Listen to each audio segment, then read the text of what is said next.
বাবা, প্রতিদিন সন্ধ্যাবেলায় আপনি তো আমাদের অনেক গল্প শোনান। আজকে একটা ভূতের গল্প বলুন না প্লিজ। হ্যাঁ বাবা, বলুন প্লিজ। আচ্ছা আচ্ছা, বলতেছি তাহলে শোনো। আজ থেকে 20 বছর আগে আমার এক বন্ধু হঠাৎ রাতে ভূত দেখতে বেরোলো। হঠাৎ নাকি তার ভূত দেখার খুব শখ হয়েছে। সেদিন বাড়ি থেকে বের হয়ে কিছু দূর যাওয়ার পর, আরে এটা কোন জায়গায় আসলাম? বাংলো মনে হচ্ছে। যাই ভিতরে ঢুকে দেখি তো।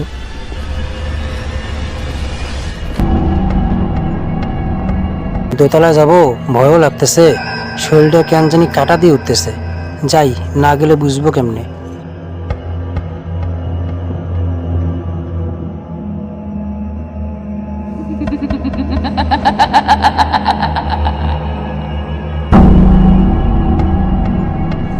আরে এ তো পায়ের ছাপ। এখানে কই থেকে আসলো? মনে হয় ভূত না, এখানে দুষ্টু মানুষেরা নিজেদের আস্তানা করে ফেলেছে। আরে কান্নার শব্দ কিসের?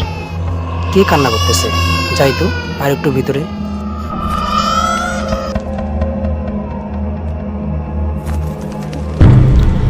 আরে এটা কোথায় এলাম আমি?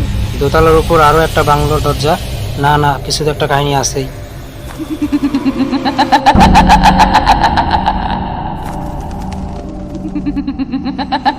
আরে আরে, এরা কারা?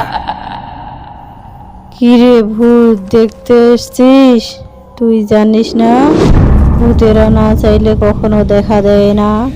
তুই যেহেতু নিজে এসে দেখতে চাইলি, তাহলে দেখ। কিরে, ভয় পেলি নাকি? তোকে তো এখন আমরা ঘাড় মটকিয়ে খাবো। হা হা হা, পালাবি কোথায়?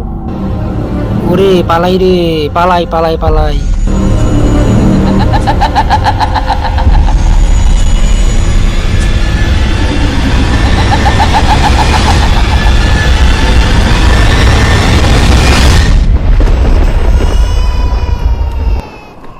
তখন পালিয়ে পালিয়ে বাংলোর গেটের সামনে এসে অজ্ঞান হয়ে যায়।